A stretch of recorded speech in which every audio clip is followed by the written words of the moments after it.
മലയാളി പ്രേക്ഷകരുടെ പ്രിയപ്പെട്ട നടിയാണ് മമത മോഹൻദാസ്. 2005 പുറത്തിറങ്ങിയ മയൂഖം എന്ന ചിത്രത്തിലൂടെ അഭിനയ ലോകത്തിലേക്കെത്തിയ താരം ഇതുവരെ സൂപ്പർ താരങ്ങളുടെയൊക്കെ നായികയായി തിളങ്ങി. ഒരു അഭിനേത്രി മാത്രമല്ലെന്നും താൻ നല്ലൊരു ഗായികയാണെന്നും കൂടി താരം പലപ്പോഴും തെളിയിച്ചിട്ടുണ്ട്. സോഷ്യൽ മീഡിയയിൽ അത്ര സജീവമല്ലെങ്കിലും ഇടയ്ക്കിടെ തൻ്റെ ഫോട്ടോഷൂട്ട് ചിത്രങ്ങളും വിശേഷങ്ങളും എല്ലാം പങ്കുവയ്ക്കാറുണ്ട്. കരിയറിലും ജീവിതത്തിലും ഒരുപോലെ ഉയർച്ച താഴ്ചകൾ വന്ന മമത ഇന്ന് പ്രതിസന്ധികൾ നേരിടുന്നവർക്ക് പ്രചോദനമാണ്. 2 വട്ടം ക്യാൻസറിനെ അതിജീവിച്ചാണ് മമത തൻ്റെ ജീവിതം തിരിച്ചുപിടിച്ചത്. സിനിമകളിൽ തിളങ്ങി നിൽക്കുന്ന കാലത്താണ് മമതയ്ക്ക് ക്യാൻസർ രോഗം പിടിപെടുന്നത്.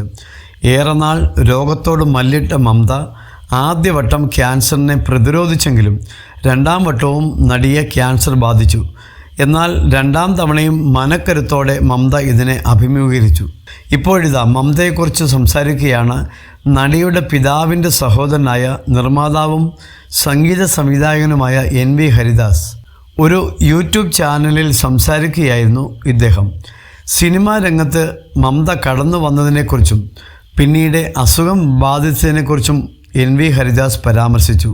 മയൂഖത്തിന് ശേഷം 2-3 പടത്തിൽ അഭിനയിച്ചു. അതിനുശേഷം അഭിനയിക്കേണ്ടെന്ന് തീരുമാനിച്ചപ്പോഴാണ് മമ്മൂട്ടി നേരിട്ട് ബസ് കണ്ടക്ടർ എന്ന സിനിമയ്ക്ക് വിളിക്കുന്നത്. മമ്മൂട്ടിയുടെ പടം ചെയ്തു. പിന്നെ മോഹൻലാൽ വിളിച്ചു. മോഹൻലാലിൻ്റെ ഭാര്യയുടെ സഹോദരൻ വിവാഹം ചെയ്തിരിക്കുന്നത് ഞങ്ങളുടെ ബന്ധുവിനെയാണ്. അവർ മുഖാന്തരം ബന്ധമുള്ളതിനാൽ മോഹൻലാൽ വിളിച്ചിട്ട് പോയില്ലെങ്കിൽ ധിക്കാരമാകുമെന്ന് കരുതി അങ്ങനെ കുറേ സിനിമകൾ ചെയ്തു. അവളായിട്ട് എവിടെയും പോയി അവസരം ചോദിച്ചതല്ല, മമതയ്ക്ക് വന്ന അവസരങ്ങളാണിതെന്നും NV ഹരിദാസ് പറയുന്നു. തെലുങ്കിൽ വിളിച്ചു. തെലുങ്കിൽ പാടിയ പാട്ടിന് ഫിലിം ഫെയർ അവാർഡ് ലഭിച്ചു. ഇപ്പോൾ കൂടുതലായി സിനിമയിൽ വർക്ക് ചെയ്യാൻ പറ്റുന്നില്ല. അവൾ നമ്മൾ ഉദ്ദേശിക്കുന്ന പെണ്ണൊന്നുമല്ല. വളരെ ബോൾഡാണ്, ക്വാളിഫൈഡാണ്. നമ്മൾ അങ്ങോട്ടൊന്നും പറയേണ്ട ആവശ്യമില്ല.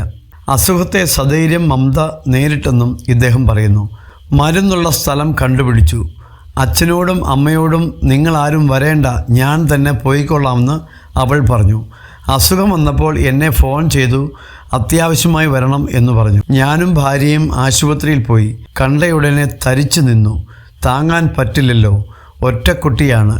ട്രീറ്റ്മെൻറ്റൊക്കെ എടുക്കാതെ രക്ഷയില്ല. പല സ്ഥലങ്ങളിൽ ചികിത്സിച്ചു. എന്നിട്ടും മുഴുവനായിട്ടും വിട്ടുപോയില്ല. പിന്നെയാണ് അമേരിക്കയിൽ പോയത്. ഇപ്പോഴും ഇഞ്ചക്ഷൻ എടുക്കുന്നുണ്ട്. ഇപ്പോഴും അഭിനയിക്കുന്നുണ്ട്. പക്ഷേ റെഗുലറായി ചെയ്യാൻ പറ്റില്ല. എല്ലാ മാസവും 15 ദിവസം അമേരിക്കയിൽ പോയി തന്നെ ഇഞ്ചക്ഷൻ എടുക്കണം. മുടി കൊഴിച്ചിൽ ഇപ്പോഴില്ല. നേരത്തെ മുടി കൊഴിഞ്ഞ് വിഗെല്ലാം വെച്ചിരുന്നു. ഇപ്പോൾ അവരുടെ ട്രീറ്റ്മെൻറ്റ് കൊണ്ട് മുടിക്കൊന്നും കുഴപ്പമില്ല. കയ്യിൽ ചെറിയൊരു കളർ മാറ്റമുണ്ട്. അതിന് ചികിത്സ എടുത്തുകൊണ്ടിരിക്കുകയാണ്. തുടരെയുള്ള ചികിത്സയാൽ ഇപ്പോൾ ചെറിയ മാനസിക വിഷമം മമതയ്ക്കുണ്ടെന്നും NV ഹരിദാസ് പറയുന്നു. ദൈവാനുഗ്രഹം കൊണ്ട് അതും മാറുമെന്ന് പ്രതീക്ഷിക്കുമെന്നും NV ഹരിദാസ് വ്യക്തമാക്കി.